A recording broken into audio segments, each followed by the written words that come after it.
channel, Michael Imhotep, IMHOTEP, and also on 910 AM Superstation WFDF's YouTube, Facebook page also. All right, so I saw this story a few days ago from thegrio.com. Black graduates' household incomes have grown more slowly than those of college graduates in general. Black college graduates' household incomes have grown more slowly than those of college graduates in general. On average, African American college graduates owe more in student loan debt compared to white graduates. And this is something that contributes to the racial wealth gap. And this is one of the reasons why there are growing cries for student loan relief, okay, student loan debt relief and discharging student loan debt. All right, we're going to talk about that story today. And then also, there was a story that we talked about briefly yesterday. It deals with Senator Reverend Raphael Warnock. Proud Boy supporter pleads guilty to threatening Democratic Senator Reverend Raphael Warnock. Dead men can't pass laws. This was a threat that he received. This was a threat issued actually on early in the hours on January 6th, 2021. So we know that the special election was the day before, January 5th, the special election in Georgia.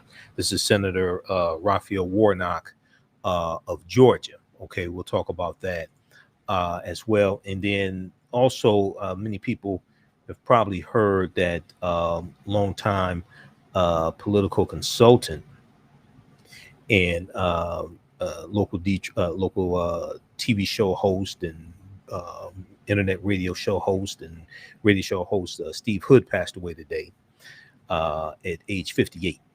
So we'll talk a little bit about that as well. I had known he was in the hospital for I think about 3 weeks now. I hadn't said anything to anybody about it. But yeah, that was a big loss today. Many people know that Steve was a friend of mine, and that's how I started out on 9:10 a.m. On Steve's morning show. So that was a big loss. Last time I saw him was March of this year. We met because he interviewed me for his TV show, Detroit Wants to Know. And that show aired, I think it was in April. I think it was March that we met, and it aired in April. And I know he had lost a lot of weight. I know he was working out. He said he was working out, but he passed away of cancer, age 58. So that's a big loss. Detroit.com has an article about it. Also, Fox 2 has an article about it. Fox 2 News, they have an article about it as well. Fox 2 Detroit. Detroit talk show host, political consultant Steve Hood dies at 58 after battling pancreatic cancer. From what I heard, he had stage 4 pancreatic cancer, and he really didn't want people to know that he was sick. So, that's a big loss. He was young. He's 8 years older than me, but that's a huge loss there. All right, so we'll talk about those two stories on today's show, and then we'll talk a little bit about the 38th annual African World Festival that is coming up this weekend as well. Now, on the African History Network show, we focus on educating, empowering, and inspiring people of African descent throughout the diaspora and around the world, because right now it's corrects wrong behavior. What you do for yourself, what you do to yourself, and what you allow other people to do to you and get away with is based upon what you think about yourself. What you think about yourself is based upon what you have been taught about yourself. You've been taught about yourself is based upon everything you've read, heard, and seen about yourself.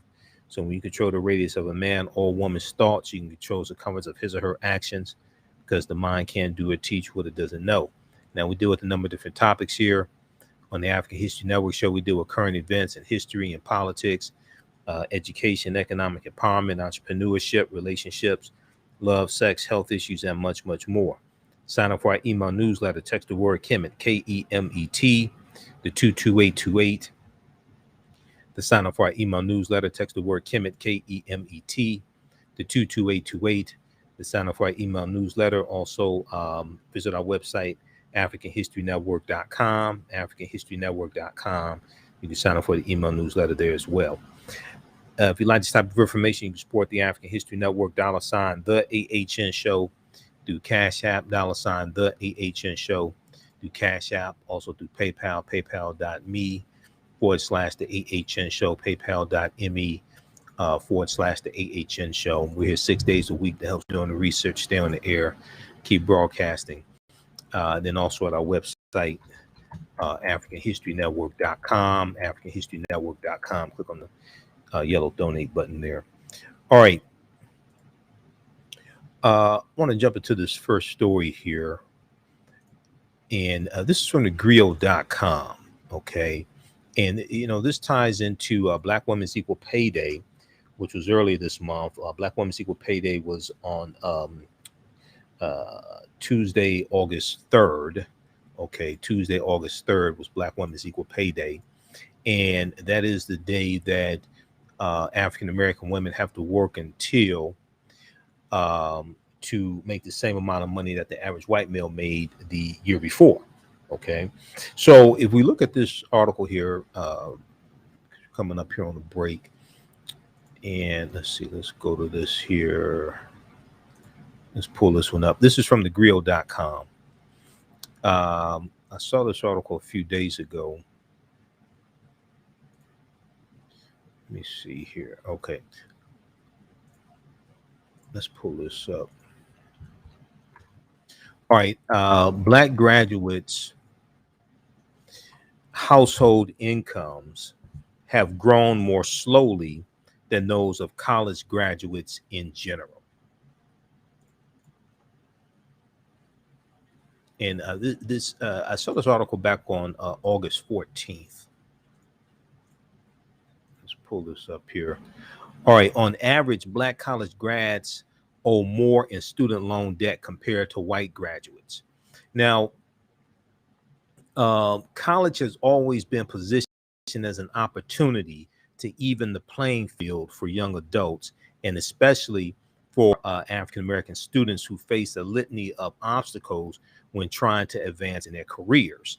And, you know, you're dealing with racism. Sometimes you could be dealing with generational issues on the job also. And this is another obstacle. And, you know, this is also one of the reasons why, especially African-American women, but tend to marry later in life. But also many times African-American men tend to marry later in life because they're trying to get establish a financial basis, because we're starting we're starting off oftentimes at a deficit. We're starting oftentimes in a position that's not a strong position financially.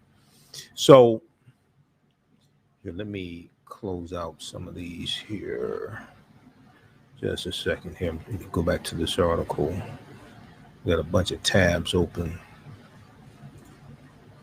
All right. Now, an analysis by the Wall Street Journal found that the median income of African-American graduates in their 30s plummeted over the past decade. Okay. So this was analysis from the Wall Street Journal. And they found that the median income of African-American college graduates in their 30s plummeted over the past 3 decades to less than 1/10 the net worth of their white counterparts. Less than 1/10 of the net worth of their white counterparts. Now, the median is a statistical measure where 50% of the population is below a certain point and 50% of the population is above a certain point. It gives a more accurate measurement than the average, because the average can be skewed by the if you have incomes or populations, what have you, if you have statistics, what have you, that are far above average, okay, it can skew it to the left and give you an inaccurate representation of really what's going on. So the median oftentimes can be a better measurement. So the median is the point where 50% of the population you're looking at is below that point and 50% is above that point. Now, a combination of both student loan debt and the economic crisis has created a tight hold on African American college educated millennials. More than 84% of their households have student debt. More than 84% of their households have student debt, have stopped home buying, and don't have the ability to save. Okay, so if we look at millennials, now millennials are basically, that contrary to popular belief. I remember I was at a meeting of Grits and Politics, and this was at Greater Emmanuel Church. And they were talking about millennials, and I said, so I was probably one of the youngest people there. I think I was maybe 49 at the time or 48. I was probably one of the youngest people there. I said, a millennial is not somebody who's younger than you. That's not a millennial. Millennials are basically people born between, some sources say 1981 and 1996. Other sources may say 1980 to 1996. But those are basically millennials, okay? And it is a millennials and Generation Z and Generation X, these are all basically demarcations or all categories created by advertisers, created by marketers to segment populations, okay, based upon generations. So more than 84% of African American millennial households have student loan debt and have stopped buying, have stopped home buying, and don't have the ability to save. So this is a recipe for disaster, and it really slows down their ability to create generational wealth. All right, we'll deal with this on the other side of the break. Listen to the African History Network show right here on 9:10 a.m. the Superstation, the Future of Radio. I'm your host, brother Michael Imhotep. We'll be back in a few minutes.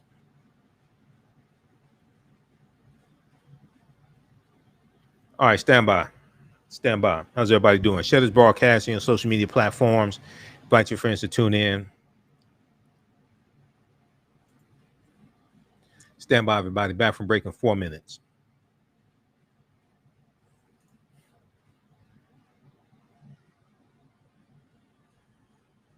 Stand by. Okay, who still needs to register for the online course that I teach on Saturdays, from the Civil War to the Civil Rights Movement and Black Power, 1865 to 1968? There's a new 10-week online course that I teach.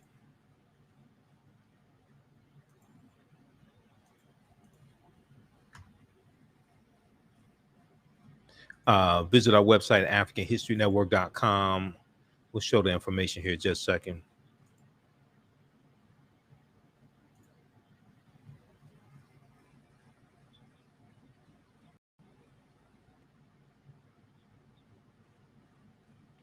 All right, hold on.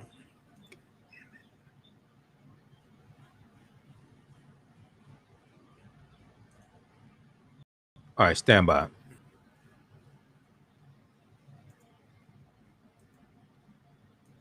Back from break in 2 minutes.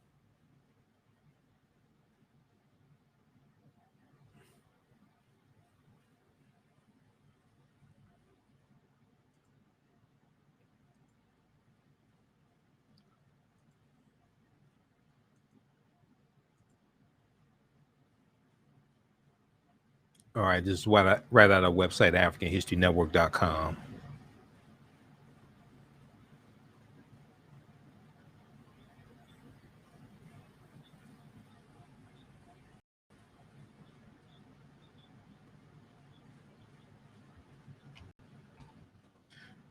Stand by, back from break in 1 minute.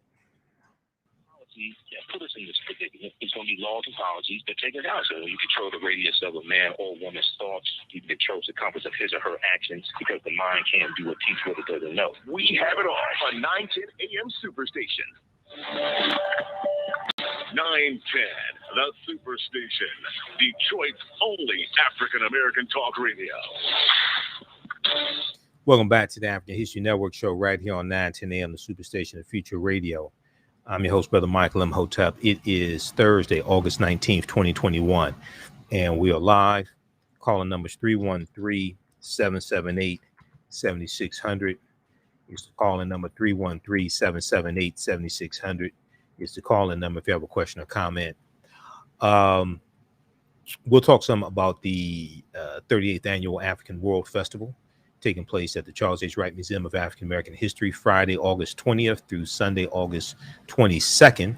Visit theright.org, theright.org, WRIGHT, theright.org. They have the information right on the homepage of the website. And you can, when you go to the website, click on Explore Our Incredible Offerings. It takes you to the next page, and they have information about the festival, and they have a schedule that you can download. Okay, download full schedule. Click right here, download the AWF African World Festival 2021 map, and you can download the schedule. They have a full schedule, all 3 days. The festival starts on Friday, August 20th. Opening ceremonies are 4 p.m. Okay, 4 p.m. And R&B recording artist Sunshine Anderson is performing 6:30 p.m. to 7:30 p.m. on the main stage. The main stage is behind the museum. And on the side street is Brush Street. Now keep walking down Brush Street to Brush and Kirby, and you're going to be at Peck Park, and you'll see my vendor booth. Okay, because I just went and bought the tent today. All right, so you're gonna see my vendor booth for the African History Network. We're right there on the corner of Brush and Kirby. All right, and I'll be there all 3 days. So, and I'll be broadcasting from there on Facebook and everything. So you get to check that out as well. The African World Festival. You can come down and we'll have my DVD lectures. We'll be registering people for the 2 online courses I teach, and you can talk to me. Now, normally the museum is open during the African World Festival, but because of COVID, the museum is going to be closed. Usually it's open and you can go in for tours, and usually I do lectures inside of the museum or workshops during the festival, but it's going to be closed. So I'll do all that at my vendor booth. All right, and the festival is free and open to the public. There's about 150 vendors. Wear masks, even though it's outdoors. Still want people to wear masks and be safe. All right, okay. We'll go back to this topic here in just a second. So somebody asked, what do you think about the Senate caving on qualified immunity? I think you missed our show yesterday, because I dealt with that yesterday. As I said back in May of 2021, if you can't come to an agreement on qualified immunity in the Senate, take it out of the bill and get the rest of the bill passed, because qualified immunity is not the most important thing in HR 1280, which is the George Floyd Justice and Policing Act. Okay, watch the show from yesterday, because I went through that, and we went through and I showed you actually what's in the bill. I said back in May, if you can't come to an agreement, Representative James Clyburn said the same thing. People want to jump on him because I said, look, because it was police unions putting pressure on Republicans in the Senate not to remove qualified, not to rescind qualified immunity. So I knew they weren't going to come to agreement on that. You need 10 Republicans to vote on the George Floyd Justice and Policing Act for it to pass. If all 50 Democrats support it, you need 60 votes to pass the bill. I said this on Roland Martin's show. I said you need to take that out the bill if you can't get it passed, get the rest of that stuff passed in the bill, because that is not the most important thing in the bill. The most important thing in the bill is lowering the federal standard to prosecute police officers from willful intent down to negligence. Because if you can lower the federal standard, you can prosecute more officers and get more officers convicted, and those are felony convictions. They're going to prison. Qualified immunity is a civil lawsuit. That's not criminal. that's suing them in civil court, not criminal court. They're not going to prison over that. When you start locking their asses up and putting them in prison, that's a bigger deterrent than a civil lawsuit. So I said back in May, take that out of there. If you can't come to an agreement on that, take it out and get that bill passed. Now, the earliest you can get the George Floyd Justice and Policing bill passed is September 13th, because the U.S. Senate is on recess until September 13th. And when they come back, Chuck Schumer, Senate Majority Leader, already said the first thing they're going to take up is the voting rights bill. So they probably won't get to that on September 13th. It's going to be after September 13th. I said back in May, take that out and pass this and get it passed. But that's not what happened. So, all right, they're going to learn. All right, let's go back to this piece here. And you can go to judiciary.house.gov or just go to house.gov and search for HR 1280, 117th Congress. You can look at the fact sheet. We went through the fact sheet of what's in the George Floyd Justice and Policing Act. Now, we went through that back in May also, by the way. If you watch this show, we went through it, what's in the bill back in May, but I went through it again yesterday. So go back and watch yesterday's show. It's archived here on our Facebook fan page, The African History Network, and our YouTube channel, Michael Imhotep, Imhotep.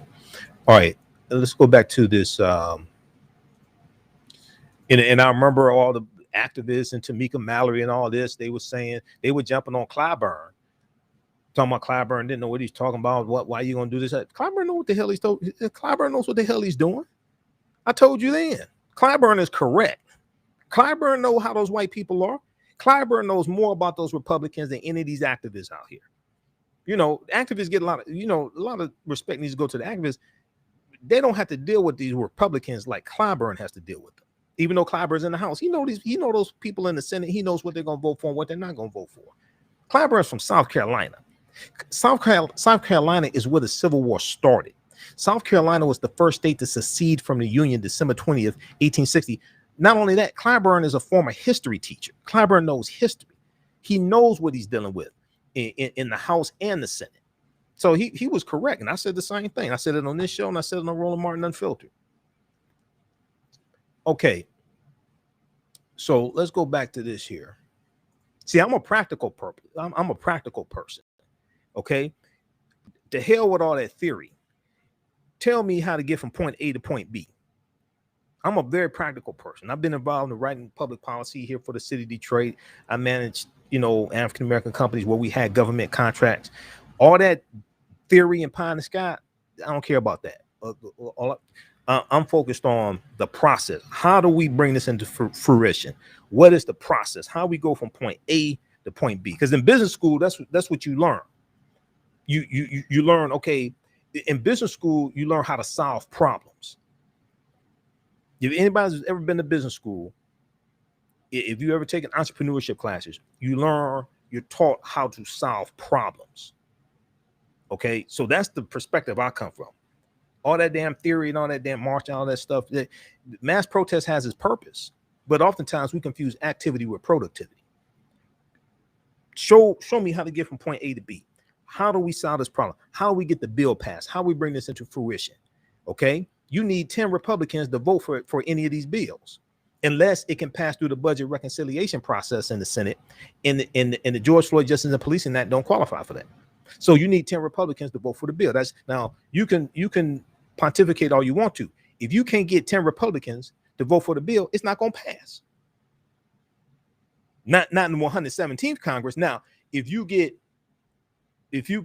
more Democrats elected in the Senate in the 2022 midterm election, and if you get, say you get like 54, 55 Democrats, and you get 51 to break the filibuster and change the filibuster rules, then you can run it through.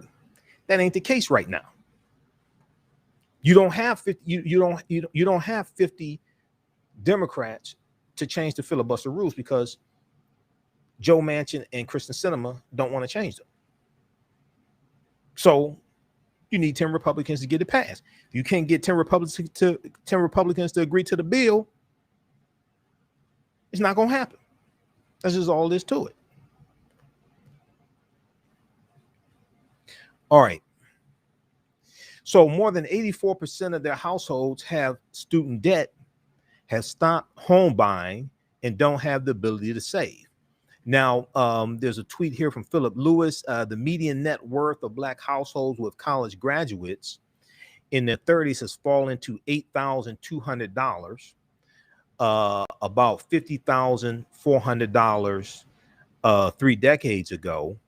Has fallen to $8,200 from about $50,400 3 decades ago, a Wall Street Journal analysis found. Okay, the median net worth for African American households with college graduates in their 30s, so they're still paying off student loan debt. Okay, but many of them most likely in their 30s is $8,200. It is fallen to $8,200. 3 decades ago, it was about $50,400. So that makes it very hard to accumulate wealth and create generational wealth. Okay, that makes it very hard to do that. All right, just a second. We lost our connection here to 9:10 a.m. Superstation. Just a second. Let me reconnect this call.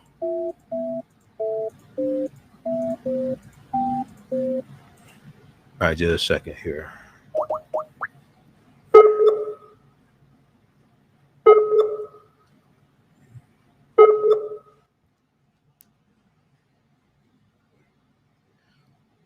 Yeah, it's Michael calling back. I dropped the call. Skype dropped this call.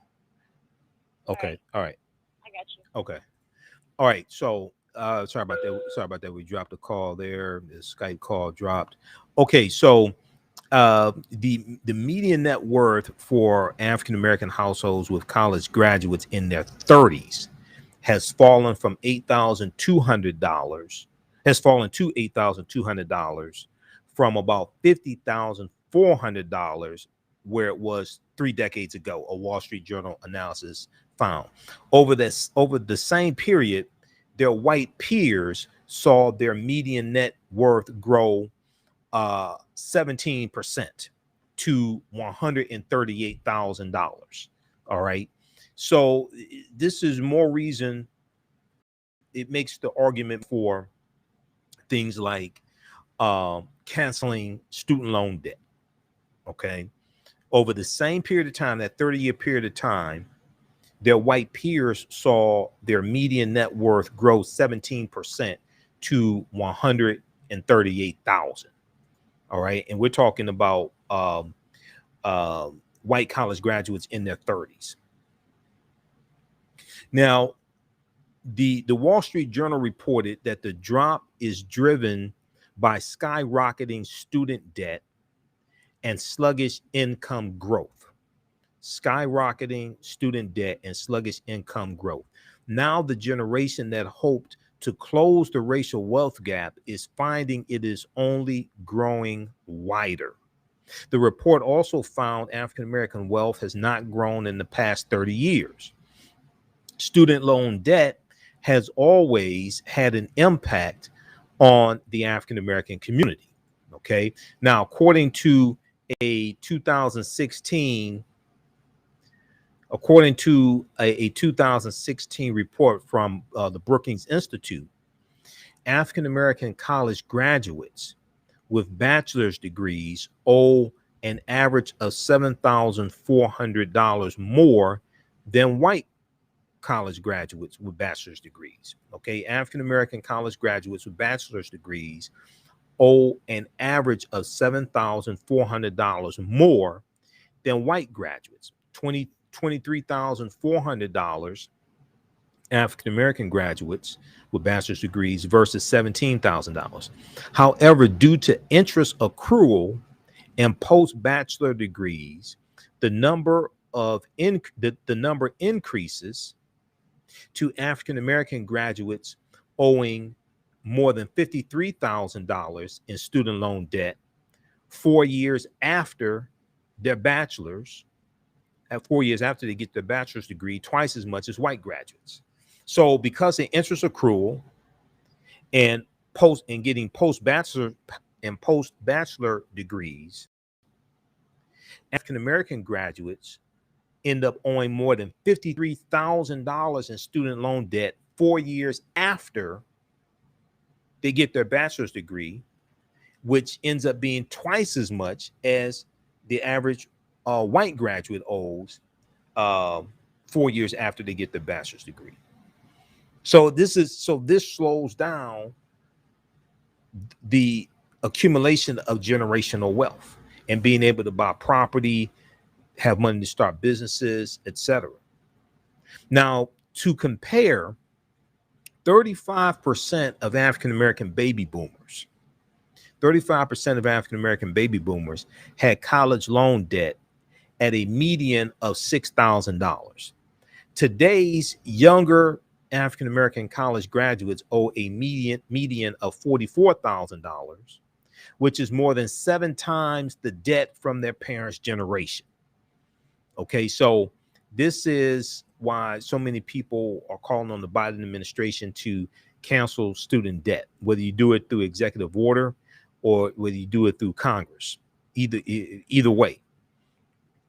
The net worth of African American households in their 30s has also fallen to $8,300 from $50,400 3 decades ago.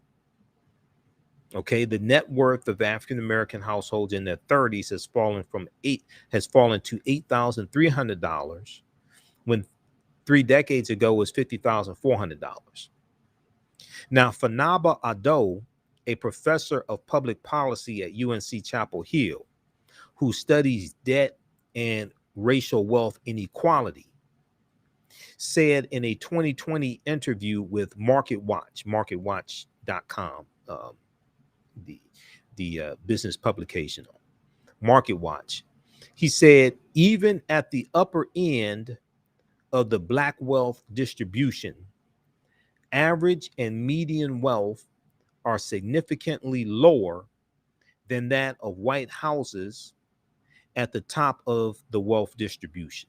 Okay, even at the upper end of the Black wealth distribution, average and median wealth are significantly lower than that of white households at the top of the wealth distribution. This manifests in differences in financial assets, home equity, and access to resources that could potentially help their children to pay for college.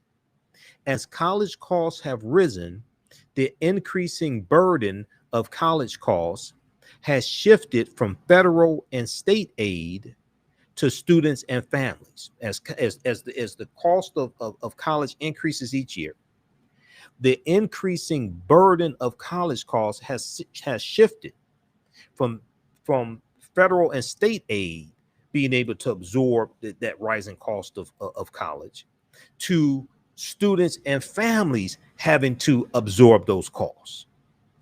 Now, people with more resources are able to contribute more. So this is largely going to be white households, generally speaking. As documented in her book, The Whiteness of Wealth,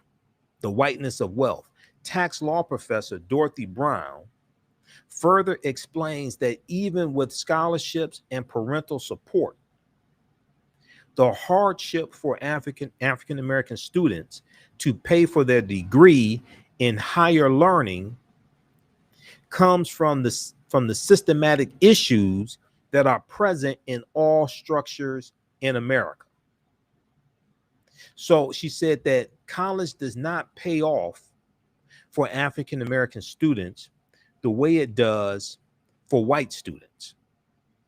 At virtually every step, from taking out student loans to facing a racist job market to dealing with repayment plans, African American students and their families have disadvantages. As a result, the Black-white wealth gap widens. Now, you couple that with, as we talked about on this show back August 3rd, with Black Women's Equal Pay Day, and we look at the article here from NBCnews.com. We'll try to pull this one up. Black women's let's see, Black women's equal pay day. Black women work 579 days to earn what white men do in 365 days. Let's see if we can pull this up here. This is from NBC News. So the average African American woman makes 63 cents on the dollar that the average white male makes.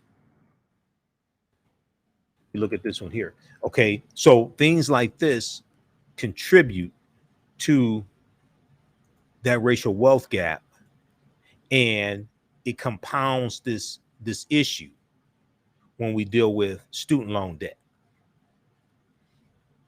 Read this article. We talked about this back on August 3rd, because August 3rd was Black Women's Equal Pay Day. It takes the average African American woman 20 months to make the same amount of money that the average white male made in 12 months.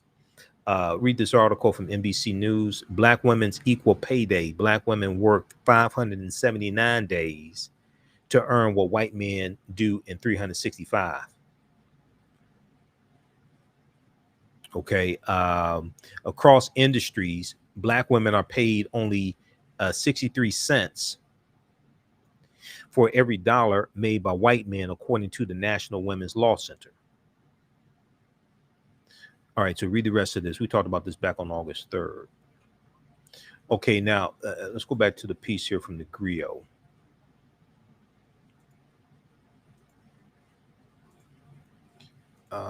Let's look at this one here. All right, so the Wall Street Journal report exemplifies how individual financial habits and behaviors are not enough to solve the issues for African Americans, but actual structural change is needed in order for African American students to get financial success. So you hear a lot of these Black conservatives, many of them scared of their own shadows. Larry Elder and Candace Owens, and and when they talk about personal responsibility, when they talk about the wealth gap, they talk about personal responsibility, and they say, okay, don't have children out of wedlock, get married, buy a home, different things like this. They don't want to deal with white supremacy and racism. They don't want to deal with how racism is a system of advantage and privilege distributed based upon race, coming out of the ideology of European white supremacy and racism. Larry Elder, who's the front runner for Republicans in the election to recall Governor Gavin Newsom in California, Larry Elder is basically saying the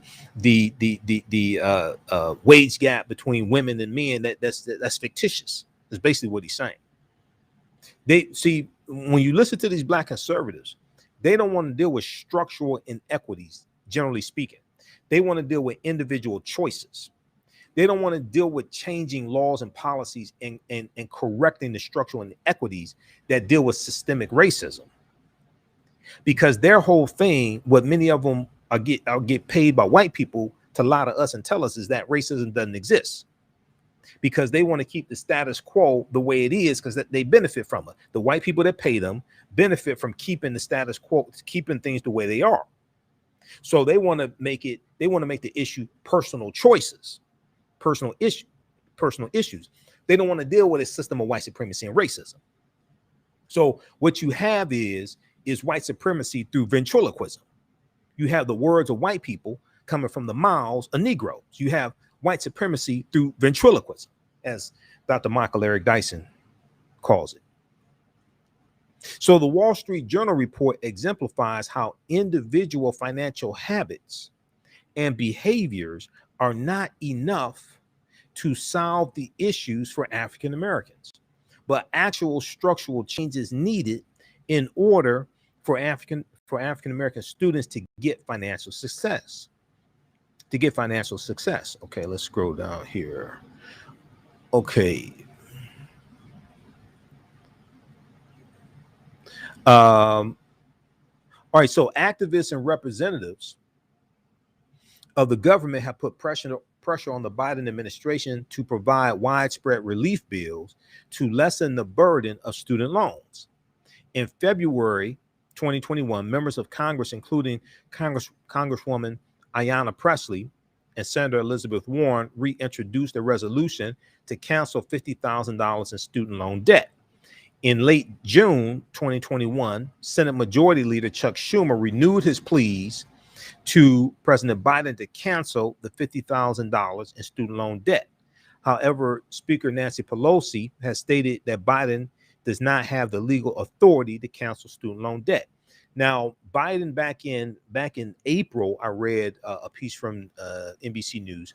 Biden put his chief of staff, Ron Klain, in charge of investigating if Biden has the authority through executive order to cancel $50,000 in student loan debt per person, because Biden said he didn't think he had that authority. And see, what I think some people may not realize is that executive orders can be challenged in court.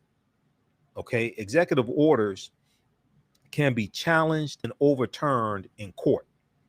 All right, executive orders can be challenged. Executive orders from the president can be challenged in court, and they can be overturned. They can be struck down in court. So Biden wants to make sure he's on solid legal footing to be able to do that. What they have been doing is they've been discharging student loan debt for students who have been victims of predatory colleges, because predatory colleges have many of them have over the past few years, they've been disproportionately targeting African American and Latino students, getting them to take out exorbitant student loans, and then not placing them in careers or jobs that have anything to do with the degree they got or the credentials they got, and then they're stuck with this student loan debt. Okay, so that's what they've been doing so far. Last I heard, it was, I think, last month. So last I've heard, there's been $3 billion in student loan debt that's been discharged so far by the Biden administration. A lot of that has to do with victims of predatory colleges. Under the Biden administration, under the Obama administration, the Educational Department of Education cracked down on predatory colleges.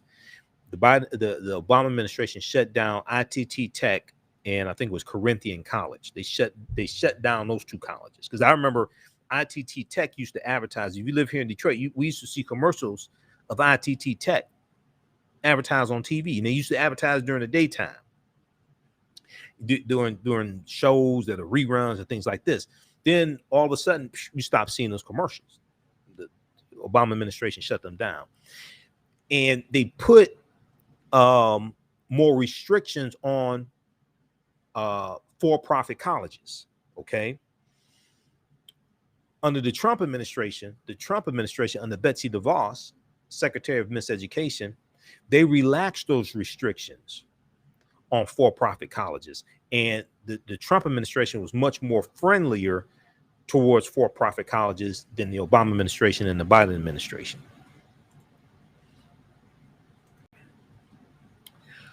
Okay, let's go back to this here. So the push continues to get more student loan debt discharged, either through executive order or through Congress. Read this piece here from thegrio.com from August 14th. Black graduates' household incomes have grown more slowly than those of college graduates. Okay, so read this piece here. All right, now there was yesterday we talked about there was an article from the Washington Post that dealt with Reverend Raphael Warnock, and this dealt with a Proud Boy supporter who pled guilty to threatening Reverend Raphael Warnock, basically threatening to kill him. And this was on January 5th. This idiot posted on Parler, okay, the social media platform used by a lot of white supremacists and a lot of Trump supporters, things like that. Parler. Okay. Let me pull up this article. Proud Boy supporter pleads guilty to threatening Democratic Senator Raphael Warnock. And then if we look at the idiot today, got arrested at the U.S. Capitol building, saying that he had a bomb, and this dumbass said that Trump is going to be reinstated. You have these idiots that like don't understand like the Constitution. There's no process to like reinstate a president like that, and they're believing these lies that are being fed to them, these conspiracy theories. You had the story of one guy who bought into the QAnon conspiracy theories and killed his 2 children because he thought his children were like lizards or something like that. Just nonsense. Or he thought they were going to be lizards or something. He bought into this QAnon nonsense and killed his 2 children over this. Proud Boy supporter pleads guilty to threatening Democratic Senator Raphael Warnock. Dead men can't pass laws. So this is from August 17th, Washington Post. So it talks about on January 6th, hours before the special Senate runoff in Georgia was called for Reverend Raphael Warnock in the early hours of January 6th, because you remember the runoff election was January 5th. Okay, and then you had the insurrection January 6th with the Trump supporters. Edward Florea went on the conservative social media platform Parler and wrote, quote, Warnock is going to have a hard time casting votes for communist policies when he's swinging with the fish. Now, what communist policies are you talking about? Because if you ask any of these idiots, explain to me what communism is. Most of them can't tell you. Just like most of them who are complaining and fighting against critical race theory, when you ask them, explain to me what critical race theory is. Most of them can't tell you what critical race theory is. So a lot of these people have been radicalized. A lot of these people have been radicalized by Fox News, by OAN, by Newsmax, and they're just repeating programming. But when you ask them about it, explain to me what communism is. Okay. Explain to me what critical race theory is. When you ask them about it, they have no clue what they're talking about. Okay, let me go back to this article here. Where did it go? Just 1 second here. Let me close some of these tabs out. All right.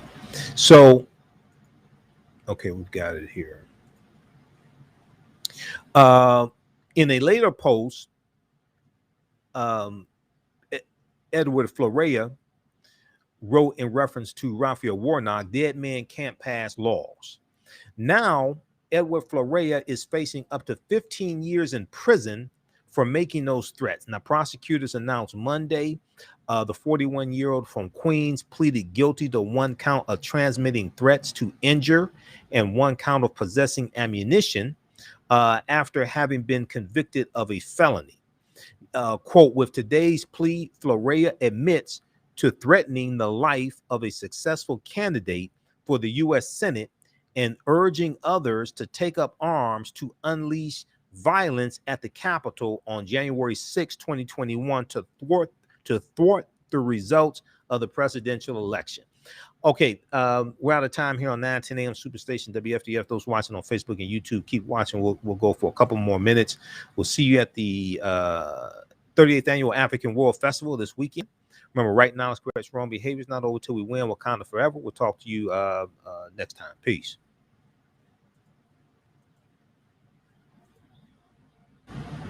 All right, stand by, everybody. How's everybody doing?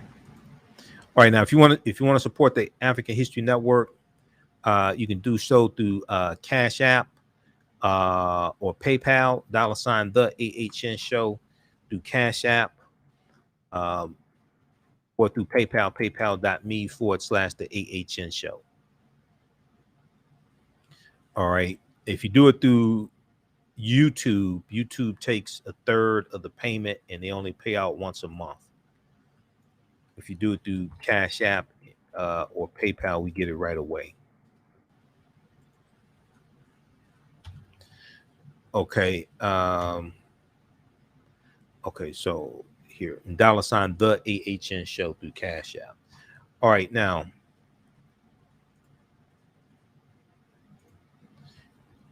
just a second. Let's go back to this story here.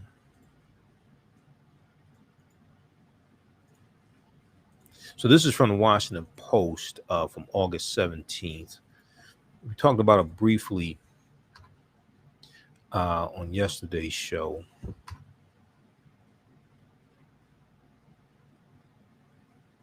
Hold on, let me see here.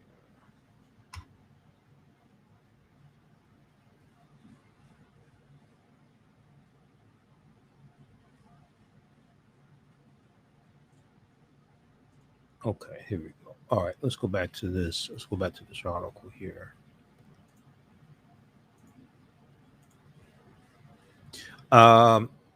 Okay, so with today's guilty plea, Florea admits to threatening the life of a successful candidate for the U.S. Senate and to urging others to take up arms to unleash violence at the Capitol on January 6th to thwart the results of the presidential election. Jacqueline M. Casoulis, acting U.S. attorney for the Eastern District of New York, said in the news release on Monday. Now, attorney Mia Eisenberg, attorney Mia Eisner Grinberg, who represents Florea, did not respond to a request for comment. Florea's online threats came January 6th after Raphael Warnock and John Ossoff, both Democrats in Georgia, narrowly won Senate seats in special runoffs in Georgia. The same day, hordes of President Donald Trump's supporters showed up to the U.S. Capitol as Congress met to certify Joe Biden's electoral win. In addition to making threatening comments about Senator Raphael Warnock on January 6th, Florea had also written on Parler about going to Washington to incite violence. Okay, so read the rest of this. So he's in deep trouble. He's facing up to 15 years in prison. Proud Boys supporter pleads guilty to threatening Democratic Senator Raphael Warnock. Dead men can't pass laws. All right, so check that out also. Okay, you can register for the 10-week online course that I teach on Saturdays. This is the new class, From the Civil War to the Civil Rights Movement and Black Power, 1865 to 1968. Each class we deal with an approximately 10-year period of history. And we deal with history. We deal with the last year of the Civil War and what happened after slavery ended. Okay, we did the Reconstruction era, 1865 to 1968. 1865 to 1877.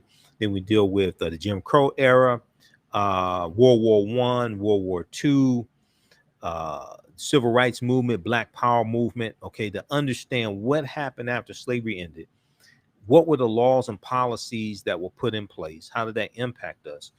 And how do we get to where we are today, and where do we go from here?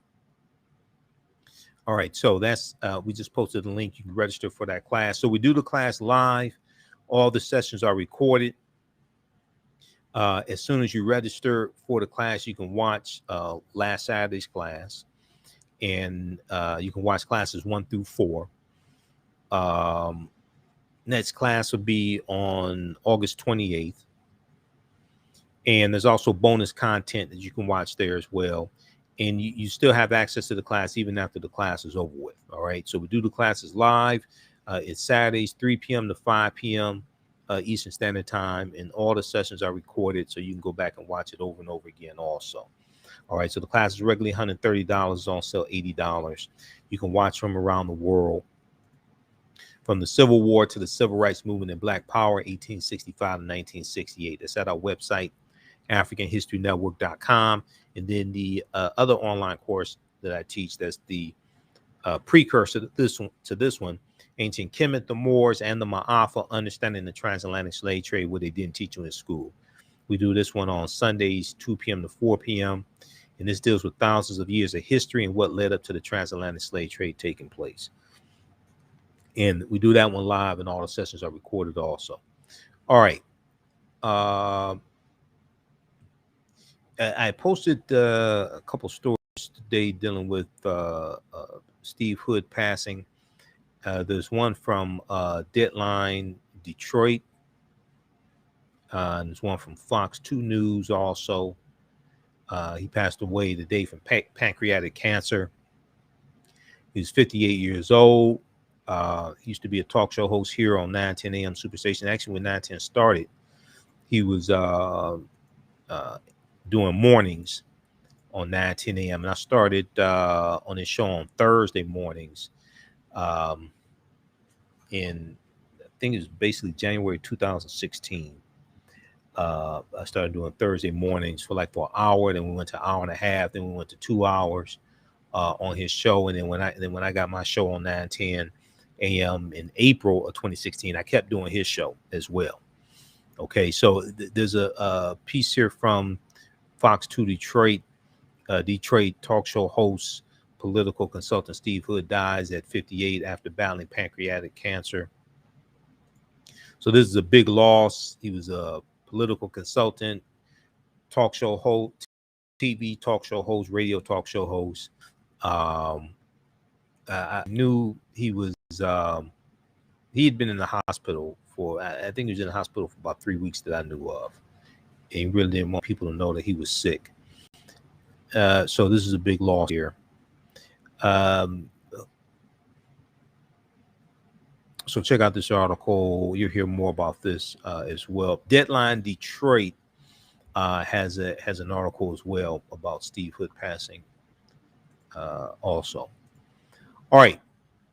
So look, we have to get out of here. Remember, at the African History Network, we focus on educating, empowering, and inspiring people of African descent throughout the diaspora and around the world, because right now it's correct wrong behavior.